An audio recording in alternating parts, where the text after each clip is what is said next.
Et yo, passe-moi les fusils, passe-moi le chrome. On fait péter le truc et tu lis tous nos placements de faux. Ils veulent jouer les caïns, je les dépasse dans ce rôle. Oui, j'ai l'art de faire des merveilles avec pas grand chose. Salut Esquisse. Ça va les gars? Comment tu vas? Très bien.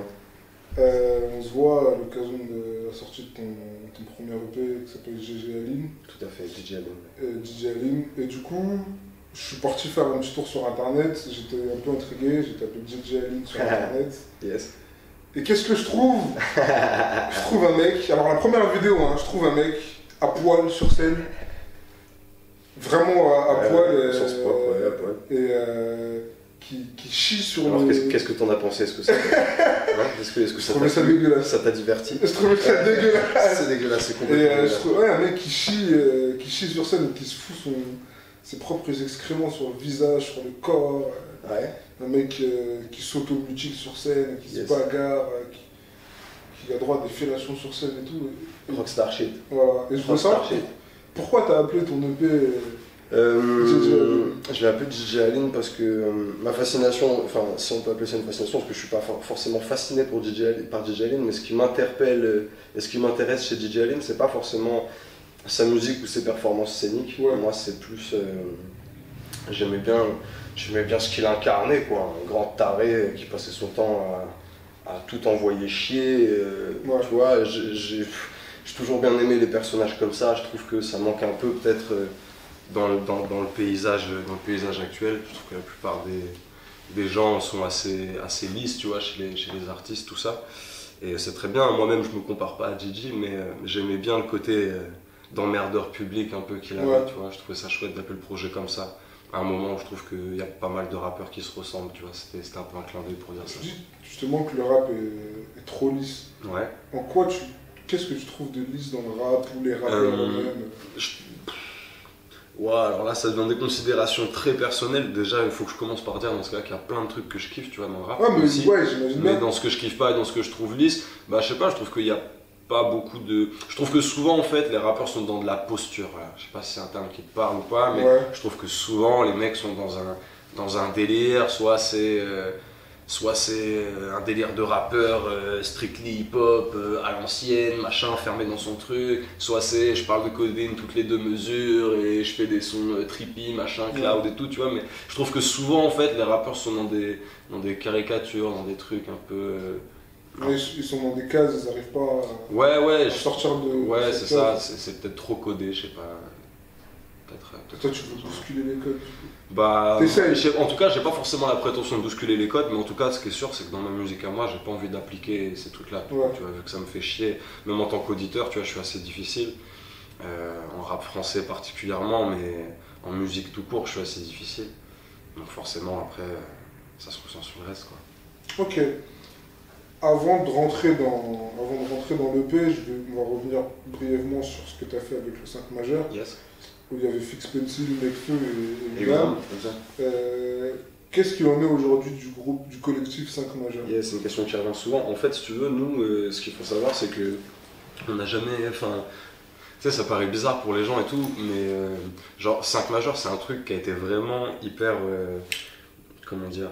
Ça s'est fait vraiment sur une impulsion, ça a été très spontané comme truc. On s'est retrouvés tous au même endroit. L'histoire, j'ai raconté 100 000 fois, mais on s'est retrouvés tous au même endroit et c'était pas prévu. Et il y a eu un truc entre nous, on s'est dit, waouh, faut aller enregistrer ça. Et du coup, on s'est enfermé, on a fait un EP et puis on a décidé de faire la même chose 1 an après. Mais sûr, on n'a jamais décidé d'être un groupe avec une actu, avec des concerts, etc. Tu parlais justement de ces connexions qui se faisaient sous impulsion. Tu penses que ça manque au rap aujourd'hui?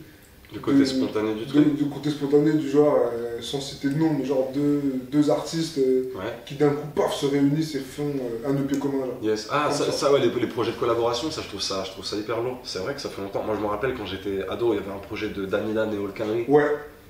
Que j'avais... Un classique. Ouais, sur lequel je me suis explosé pendant très longtemps. Et après ils ont fait le volume 2 qui, bon, bien évidemment... Je savais même pas qu'il y avait un volume 2. Ah ben voilà, il y a un volume 2. Je savais vraiment pas. Si, il y a un volume 2. Il y avait un morceau, ils avaient fait un volume, je crois que c'était Crie mon nom. Ouais, Crie mon nom. Où il y avait Nubi sur le morceau qui est incroyable. Nubi, Alibi Montana et C'est Few. C'est Few, exact. Juste après le projet 5 majeur, t'as mis 4 ans, je dis pas de bêtises, et encore 4 ans, t'es presque gentil, mais ouais, on va dire 4 ans. Ouais. D'accord, et c'est pour ça, t'arrivais pas à trouver ton truc? Ouais, en fait, si tu veux, genre, c'est une période dans laquelle je rappais, mais je faisais énormément, c'est une période où, à Nantes ou à Rennes, je faisais beaucoup d'open mic, beaucoup de freestyle radio, ou de freestyle chez des potes, mais beaucoup d'impro aussi, surtout, tu vois, je faisais énormément d'improvisation. J'ai participé à 1 ou 2 concours et puis j'ai pas été pris, alors ça a vachement touché mon ego parce que je savais que j'étais chaud. Et après j'ai arrêté un peu et je suis passé plus derrière. À un moment j'étais plus. À un moment par exemple, tu vois, j'avais envie d'être avec Fixpen, d'être avec VG, d'être là, de les accompagner un peu, d'être avec eux sur les concerts, d'être avec VG quand il composait les prods. J'avais envie de passer un peu derrière pendant un moment, et puis en effet, en termes de, c'est pas forcément en termes de rap, c'est plus en termes d'instru, en termes d'univers que j'arrivais pas à voir vraiment là où je voulais aller en fait. Ouais. Et je savais que je voulais arriver avec un truc carré, je voulais arriver avec un univers à moi, je voulais pas arriver avec des prods du 5 majeur, un truc boom bap qui allait être pris pour un revival des années 90, parce qu'on nous a bien cassé les couilles avec ça, et que j'ai pas envie d'être dans cette case-là, tu vois. J'ai pas envie qu'on me voit comme un rappeur à l'ancienne. J'écoute pas de rap à l'ancienne, enfin j'en écoute plus beaucoup, tu vois, j'en écoute toujours, mais moins. Donc voilà, ça a pris du temps parce que je voulais arriver avec un truc carré. On sent d'ailleurs dans ton EP que je dirais pas que t'as le cul entre deux chaises, mais tu fais partie de ces rappeurs qui réussit à aller un peu de l'ancienne génération et de la nouvelle école, de la nouvelle école, notamment par le flow que tu te proposes. Après les prods sont c'est assez sombre. Ouais. Mais c'est entre deux aussi, je crois. C'est entre deux, ouais, tiens, on peut croire que c'est... Mais nous, on est d'une génération, t'as vu aussi, où on est entre deux. Moi, je suis né en 90. Ouais. J'ai 27 ans là aujourd'hui, et j'écoute du rap depuis longtemps. J'ai vu plein de courants différents, du coup, tu vois. Enfin, je me suis buté quand j'étais petit sur des Fab, des Roca, à l'époque où le rap, il était vachement axé sur l'écriture, sur le message, sur ces trucs-là. Je me suis pris ce rap-là. Tout comme je me suis pris après l'époque plus néochrome, rap plus Kaira, etc., mais plus technique aussi, tu vois. Après, j'ai découvert le rap américain, enfin, j'ai eu envie de faire d'autres trucs aussi. C'est tout le temps en évolution. Nous, voilà, moi j'ai vu plusieurs. J'ai l'impression d'être d'une génération qui a vu plusieurs styles de rap, on s'est pris plusieurs styles de trucs. Donc, moi, je peux pas en fait m'enfermer dans un genre et de faire que du boom bap toute ma life, tu vois, étant donné que j'ai écouté ça mais que j'ai écouté d'autres choses aussi. Là, en ce moment dans ce que j'écoute il y a peu de boom bap, donc je vais pas voir pas, tu vois, donc je vais pas faire ça. Et donc du coup je kiffe les sons à l'ancienne, je kiffe l'implication que les rappeurs avaient dans leurs textes. Je trouve quand même que on se prenait plus la tête il y a quelques années pour que tout soit nickel. Moi j'ai toujours été dans ce truc de vouloir que mes textes soient irréprochables, plus ou moins, tu vois, en termes de flow, en termes d'écriture aussi. Et à la fois il y a un truc dans la nouvelle génération qui est super lourd, dans les instrus, dans les ambiances, dans ce que tu peux te permettre de faire, même avec ta voix. Enfin, je pense qu'il ne faut pas te fermer de porte en fait. Nous, vu qu'on est un peu d'une génération qui a vu les deux trucs, je pense qu'il ne faut pas te priver d'aller sur plusieurs terrains, quoi, tu vois. Et tu penses que justement le fait d'avoir vu ces deux générations, est-ce que tu penses qu'aujourd'hui le rap a perdu en fond ou pas du tout? Par exemple, au niveau des textes, est-ce que tu penses qu'aujourd'hui on est moins dans... Je pense que c'est une musique qui t'incite moins à réfléchir qu'avant. C'est devenu plus une culture populaire, très populaire, et donc avec plein de sous-genres dedans. Donc t'as des mecs qui vont te faire réfléchir de ouf dans le rap, sauf que la différence d'avant, c'est plus eux qui sont exposés, tu vois, c'est plus la mode de faire des trucs qui font réfléchir les gens. Donc voilà, tu vois, après à partir du moment où ça devient une musique populaire, c'est les mêmes codes que toutes les autres musiques, tu vois, c'est la soupe qui va le plus vendre, ou alors même sans aller jusque là tout simplement, ça évolue, il y a plein de styles, il y a plein de modes. Alors en ce moment on est sur un truc assez trap, assez sur l'apparence, tu vois, l'attitude, c'est un jeu d'attitude le rap en ce moment. J'ai l'impression que les rappeurs les plus chauds du moment sont des mecs qui ont un truc en plus au niveau de l'attitude. Ce qui est intéressant, je pense, c'est de tout voir, de voir les anciens, les nouveaux, quelles sont les qualités, quels sont les trucs à prendre un peu partout. Et je pense qu'il y a vraiment à prendre partout, il y a du bon dans les deux, tu vois. Souvent d'ailleurs c'est dommage, je me permets une petite digression encore, mais souvent je trouve que c'est con les conflits intestins dans le rap, c'est plein chez les auditeurs, genre tu sais sur les réseaux sociaux, ou dans les soirées, même tu parles avec des potes, je trouve ça toujours dommage que les mecs qui écoutent du rap à l'ancienne comprennent à ce point rien au rap actuel et inversement que les mecs dans un truc actuel trouvent les trucs à l'ancienne tout chiant et tout, alors que tu sais dans les deux cas en fait à chaque fois genre je vois encore des débats sur le vocodeur en 2017, je suis en mode vas-y, il y a Travis Scott qui fait des albums incroyables et toi tu débats encore sur le vocodeur, tu vois, qu'est-ce que tu vois, mais c'est très français comme truc, j'ai l'impression, et les conflits intestins comme ça dans le rap, je trouve ça dommage, ça fait ralentir la musique, ça bride les rappeurs parce que le public est bridé aussi, tu vois, il se bride tout seul. Donc je trouve qu'on sort de plus en plus de ces codes-là, mais ça prend quand même du temps, tu vois, ça prend quand même du temps. Il y a encore beaucoup de conversations qui font juste perdre du temps, tu vois. God damn! Cherche un signe, cherche un coin d'air frais. Syndrome de Peter Pan, je voudrais vieillir en inversé. Obsédé par le temps qui passe, les gens qui partent. Perdu dans les ténèbres, je grandis up, je pense que je m'endormirai mieux une fois mes paliers, mes rêves atteints, je suis censé gagner, pas flancher vers la fin. Parole d'homme, instinct de tueur, ne crains que le ciel et sa fureur. C'est un clip qui s'inspire d'un film qui reflète la société d'aujourd'hui. Ouais, pour moi, ouais. Pour moi, Akira, c'est assez actuel, ouais. C'est assez actuel comme truc.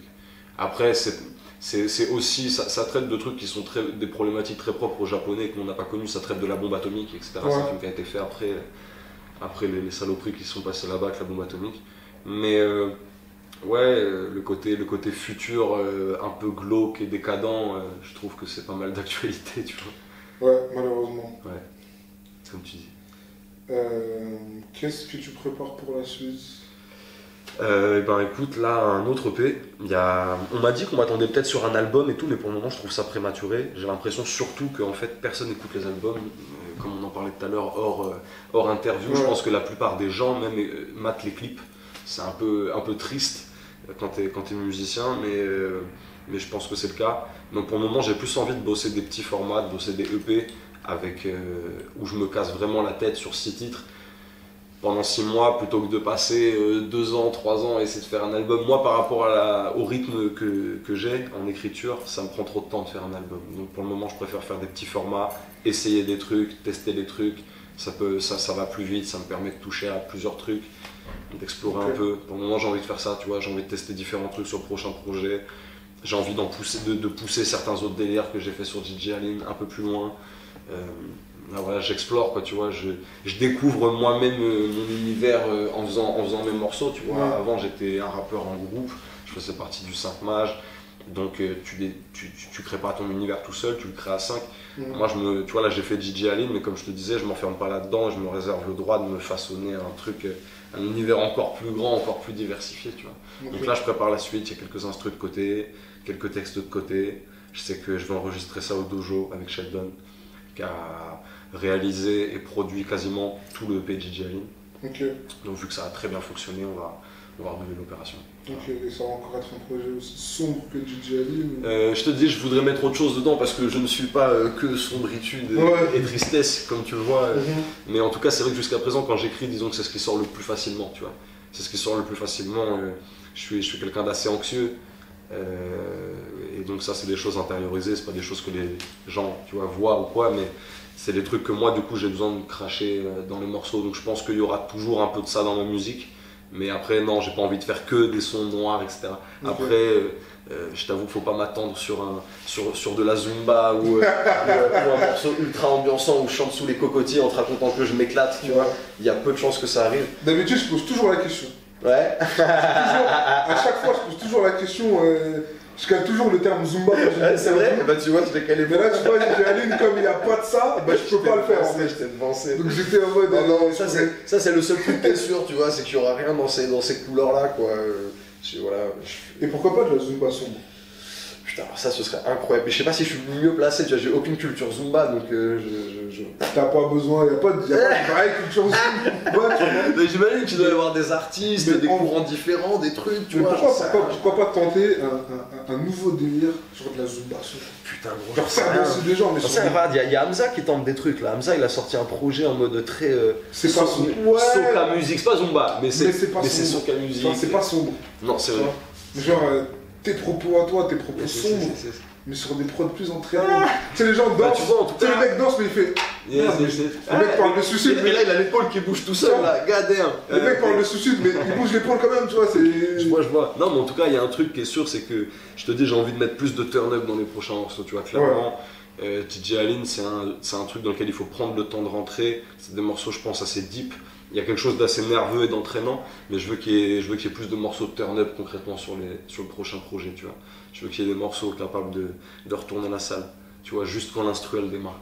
Ok, génial, ben, c'est tout ce que je te souhaite. Yes, je te remercie. Merci à toi. Merci à vous. Yes. Je veux faire de la fraîche, c'est comment? J'ai pas la méthode. J'écris des textes violents comme mon époque. Je mélange la zèbre, je lèche le collant. Je pars en exode, quelque part dans ma tête, cherche le moment.